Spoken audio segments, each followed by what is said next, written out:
आज मैं आपको सुनाने जा रहा हूँ अंग्रेजी भाषा के प्रसिद्ध कथाकार ओ हेनरी की लिखी कहानी कैदी, संतोष झा की आवाज में। जीवन के सुख दुख का प्रतिबिंब मनुष्य के मुखड़े पर सदैव तैरता रहता है, लेकिन उसे ढूंढ निकालने की दृष्टि केवल चित्रकार के पास होती है। वो भी एक चित्रकार था। भावना और वास्तविकता का एक अद्भुत सामंजस्य होता था उसके बनाए चित्रों में।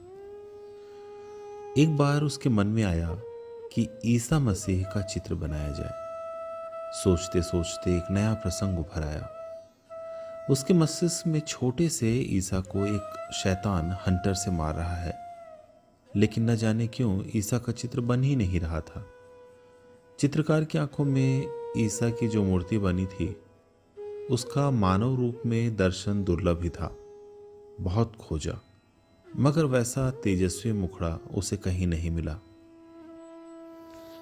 एक दिन उद्यान में टहलते समय उसकी दृष्टि अनाथालय के 8 वर्ष के बालक पर पड़ी।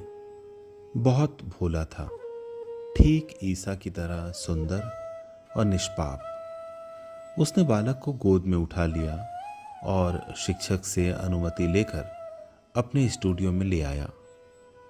अपूर्व उत्साह से उसने कुछ ही मिनटों में चित्र बना डाला। चित्र पूरा कर वो बालक को अनाथालय पहुंचाया। अब ईसा के साथ शैतान का चित्र बनाने की समस्या उठ खड़ी हुई।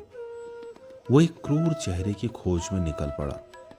दिन की कौन कहे, महीनों बीत गए। शराब खानों, वेश्याओं के मोहल्ले, गुंडों के अड्डों की खाक छानी, मगर उसको शैतान कहीं ना मिला।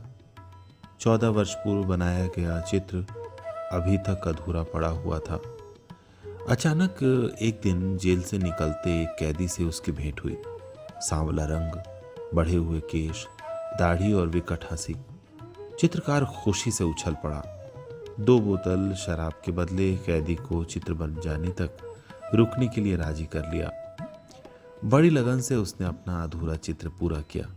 ईसा को हंटर से मारने वाले शैतान का उसने हूबहू चित्र उतार लिया। महाशय, जरा मैं भी चित्र देखूं? कैदी बोला। चित्र देखते ही उसके माथे पर पसीने की बूंदें उभर आई। वो हकलाते हुए बोला, क्षमा कीजिए, आपने मुझे अभी तक पहचाना नहीं। मैं ही आपका ईसा मसीह हूं। 14 वर्ष पूर्व आप मुझे अनाथालय से अपने स्टूडियो में लाए थे। मुझे देखकर ही आपने ईसा का चित्र बनाया था। ये सुनकर कलाकार हतप्रभ रह गया। ये थी ओ हेनरी की लिखी कहानी कैदी।